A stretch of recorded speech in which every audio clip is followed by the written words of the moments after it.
Mainit na balita. Nag-iiyakan na. Naka! Patay tayo dyan. Pambihira ba naman kasi ang lupit ba naman ng mga abogado ni Pangulong BP Sara Duterte. Itong si BP Sara Duterte ay ang lupit ng kanyang mga abogado at nangangatog na. Di umano. Balita ko nag-iiyakan na daw yung sabi ng mga prosecution, ano nang gagawin natin? Ang lulupit ng kalaban natin. Kasi naman si speaker pinahama kami, mapapaya tuloy, malalaman tuloy na bobo kami. Ito na nga po, pag-usapan na po natin. Maganda ho itong pag-uusapan natin, matinding-matindi ho ito. Talaga nga naman nag-iiyakan na. Naka! Patay tayo dyan.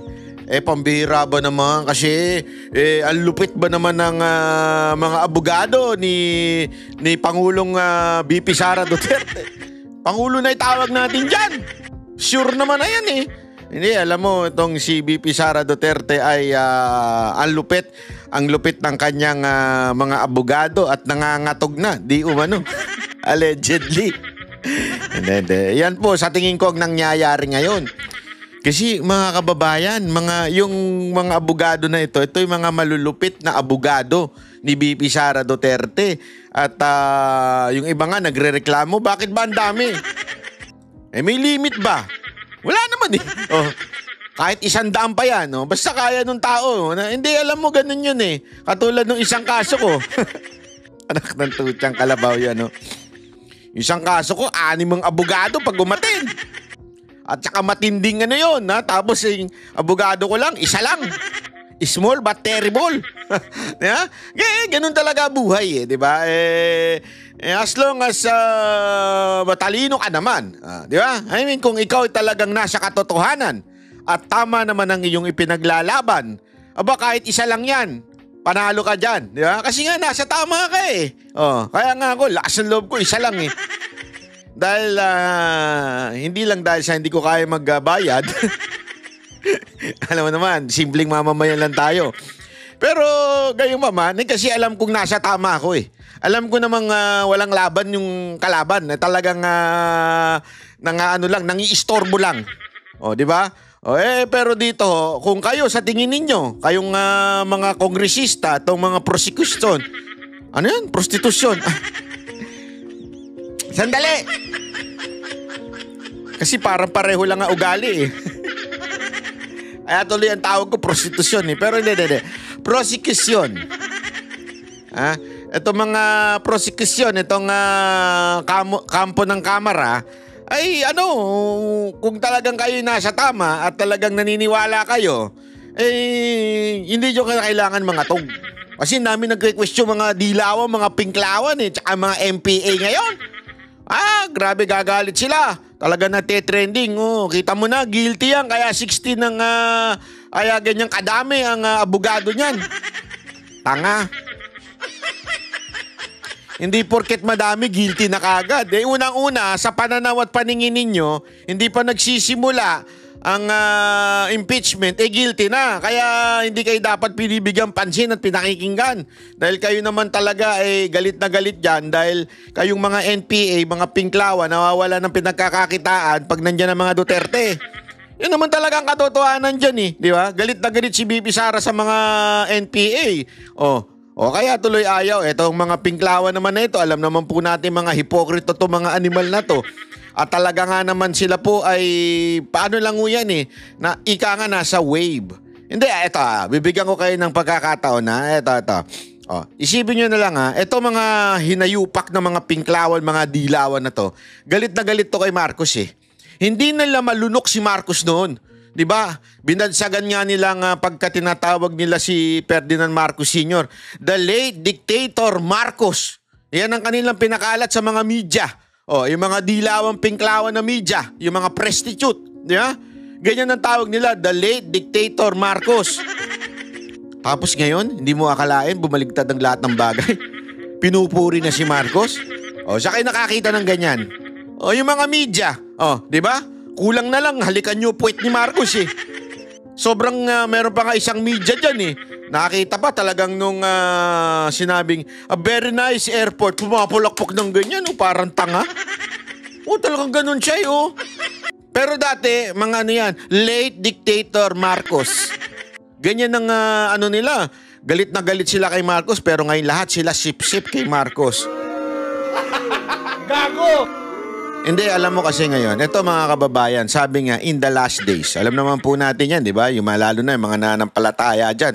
Alam natin in the last days, people will be lovers of themselves. That's the truth.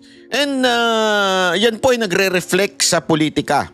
Lovers of themselves meaning lovers of fame, lovers of money, di ba? Kung nasa ng pera na andun sila. Ang dami dyan napaka-hipokritong mga dilawan ng mga pinklawan na dati galit na galit. Pinupuna. Meron nga dyan yung isang so-called analyst na English lang, mali-mali pa. Dati galit na galit siya sa mga Marcos, pero ngayon halos puri-puri, sambahin. Diba? Talagang gusto bang gawing vice president si Torre?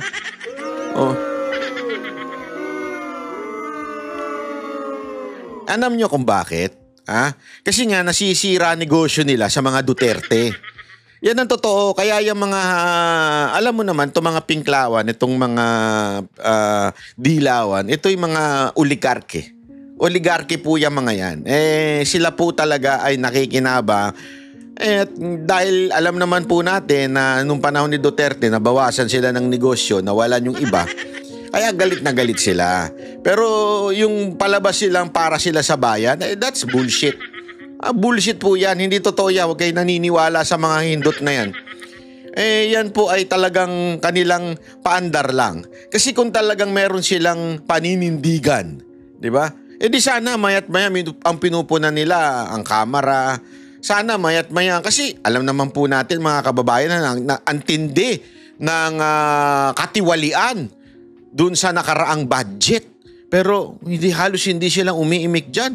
At ang puntirya at laman lang ng kanilang mga news at video, kung paano pabagsakin ng mga Duterte. Lalong-lalo na si VP Sara Duterte, talagang tulong-tulong sila. Lahat ng side, from the media, from the NPA, from the hilaw ng mga komunista, talagang tulong-tulong sila na to make sure si VP Sara Duterte hindi maging presidente ng 2028. Yan po ang kanilang misyon, di ba? Yung Oplan, ano ba yun? Horus ba yun?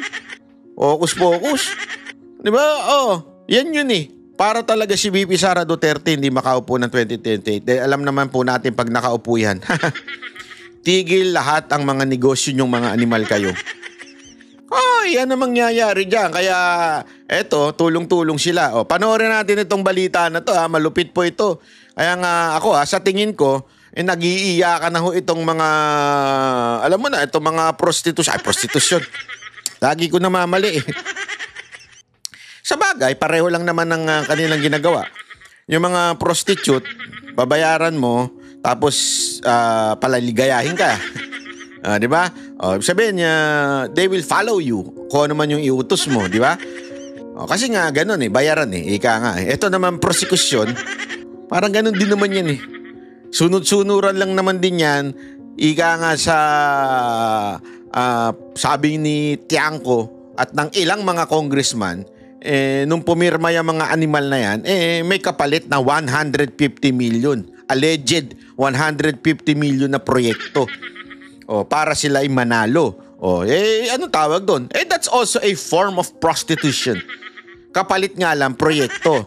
Ang kapalit, higop-puwet ng kanilang pinuno. Ibig sabihin, susundin ang lahat ng iuutot ng kanilang speaker. Yan ang nangyayari ngayon, di ba? Kitang-kita nyo naman, talagang isang kumpas ni speaker. Talagang sunod-sunuran sila. Anong tawag mo doon? Pagbebenta rin lang yan. Hindi, kung yung mga prostitute pagbebenta ng laman, sila po pagbebenta ng prinsipyo. Yon! Gago! Mali. Kaya ituloy natin tong balita na to. Show of force. Ilang mga bigating abogado ang dedepensa para kay VP Sara sa kanyang impeachment trial at hindi sila bago sa mga high-profile na kaso. 30 years ago sa Curatong Baleleng case, pinagtanggol nila ang isang pulis na ngayon makakalaban naman nila sa prosekusyon. Ang iba namang personalidad sa kaso magiging senator judge sa susunod na kongreso. Ang detalye sa agenda report ni Hannah T. Magkahalong bagets at veterano ang 16-man defense panel ni Vice President Sara Duterte para sa impeachment trial niya. Sa unang tingin, parang bagong lineup, pero may... Sa mga hindi ho nakakaalam ng salitang bagets. Kasi itong bilyonaryo may pagkaano ito yung kanilang mga lengguwahe ginagamit Ibig sabihin po ng bagets yung mga Gen Z, hindi nyo alam siguro yan. Ibig sabihin mga bata-bata yan. Kasi yan yung pelikulang bagets Alam nyo yan. Familiar faces din.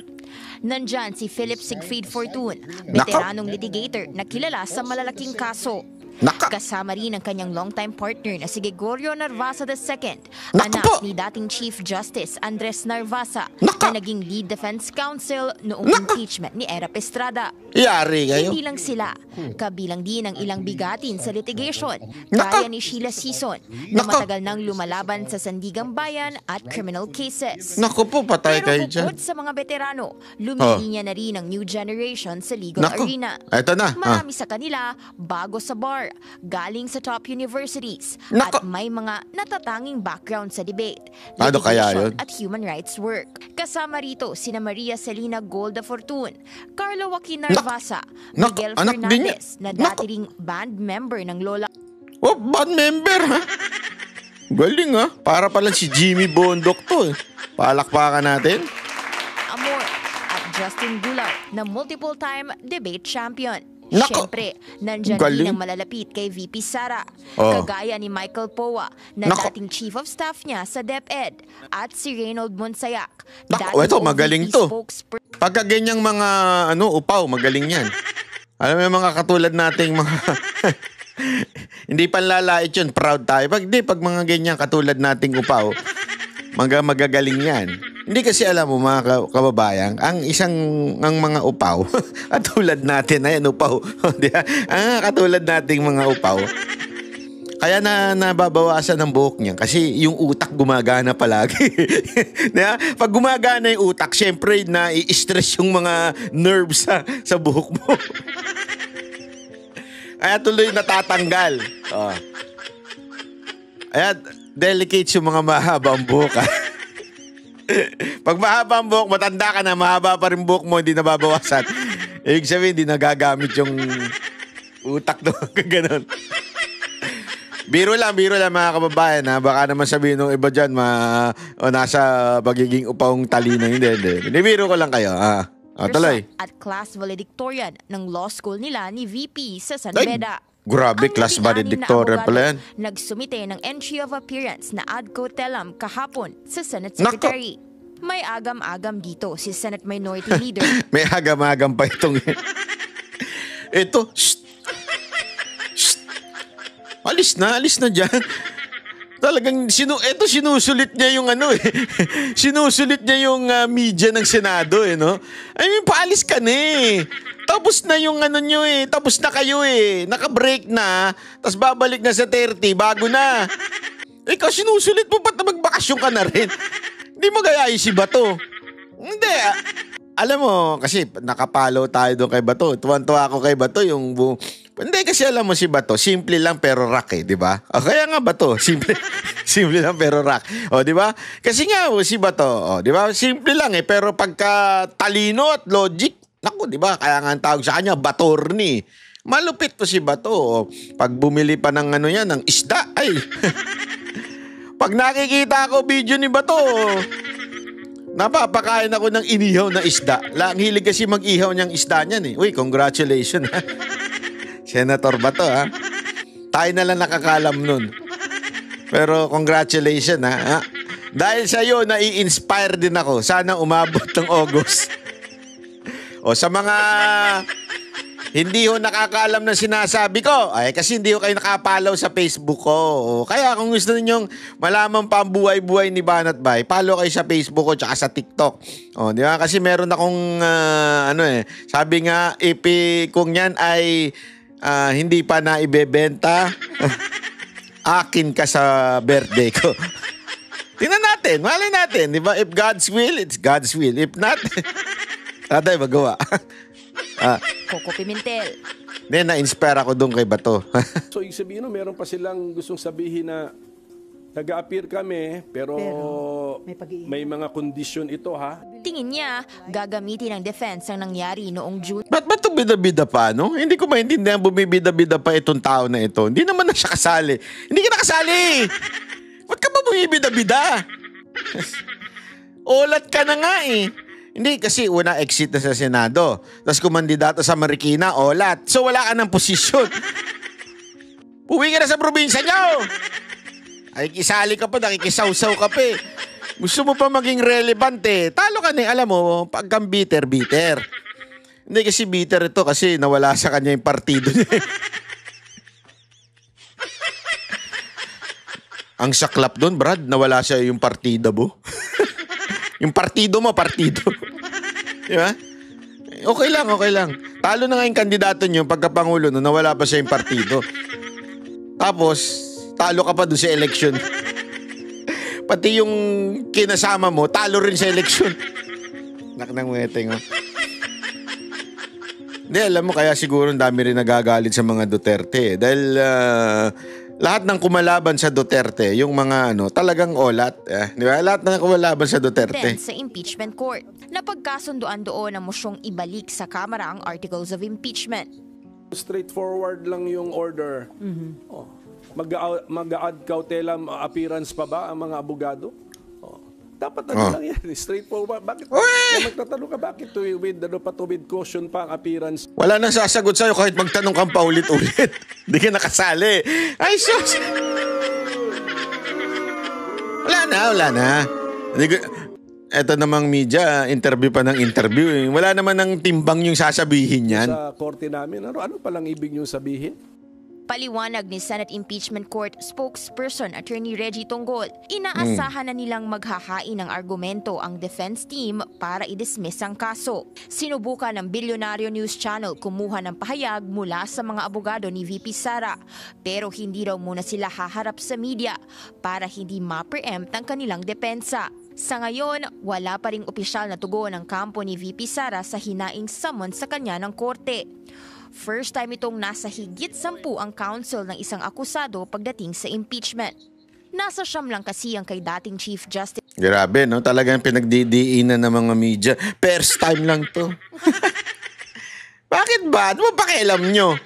Renato Corona, habang hindi rin aakyat sa 10 ang defense panel ni dating Pangulong Joseph Estrada. Walang procedural restriction sa kung ilan bang dapat na defense lawyers sa impeachment court. Wala naman pala eh. Ang mga nagkaharap noon, maghaharap. Wala naman pala eh. Nagre-reklamo kayo. Hindi naman sila yung nagre-reklamo, ha. Binabalita lang nila. Yung iba nagre-reklamo. Hindi siya. Ngayon, pero sa impeachment, taong 1995, 30 years ago, nagkasanggang ilang familiar faces sa kasong Kuratong Baleleng. Magkasangga noon sina Kiko Pangilinan, Chel Jokno at Theodore Te sa prosecution, habang dinedepensahan ng Fortuna Narvasa Salazar at Lolong Lazaro ang PNP officials na kinabilangan nina Romeo Acop at Ping Lacson. Fast forward to 2025, prosecutor na si Acop, magiging senator judges sina Lacson at Pangilinan, at prosecution pa rin si Jokno, pero sa impeachment na. At ang Fortuna Narvasa at Lazaro nasa depensa pa rin. Si Sig Fortun, brother-in-law rin ng mga Rimulya. Patunay na sa paglipas ng panahon, ang mga dating naghaharap sa hukuman muling nagkakasalubong sa mga maiinit na laban ng politika at batas sa Pinas. Para sa agenda, Hannah T. Bilyonaryo News. Yun na. Di ba? So, ayan na nga po. Alam mo mga kababayan, ha? Balita ko. Joke po ito, joke. Balita ko, nag-iiyakan na daw yung sabi ng mga Prosecution. Ano nang gagawin natin? Ang lulupit ng kalaban natin. Kasi naman si Speaker pinahama kami, mapapaya tuloy, malalaman tuloy na bobo kami. Joke po yan, not joke. Pag siniseryoso. Sasabihin naman nila, fake news ka, banat ba? Joke po yan. Sandali. Medyo, I'm feeling under the weather.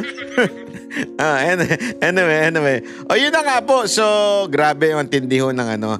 Alam nyo mga kababayan, ako po excited ako dito sa mangyayari ho sa impeachment. Honestly, I'm so excited. Kasi doon pa lang sa unang hirit pa lang di ba? Yung unang birada pa lamang po nitong impeachment court, yung sila yung nag-convene. Diyan nakita mo na talaga Nakita mo na kung sino talaga ang bobo at saka sino yung nagpapa-coach. Yung alam mong merong kumukumpas, di ba? Alam mo yun Isa doon. Yung katabi niya, tinuturuan ng anong walang ya. Binubulungan. Pinapasahan ng script sa telepono. Tapos yan ang gusto niyo maging pangulo. Shit!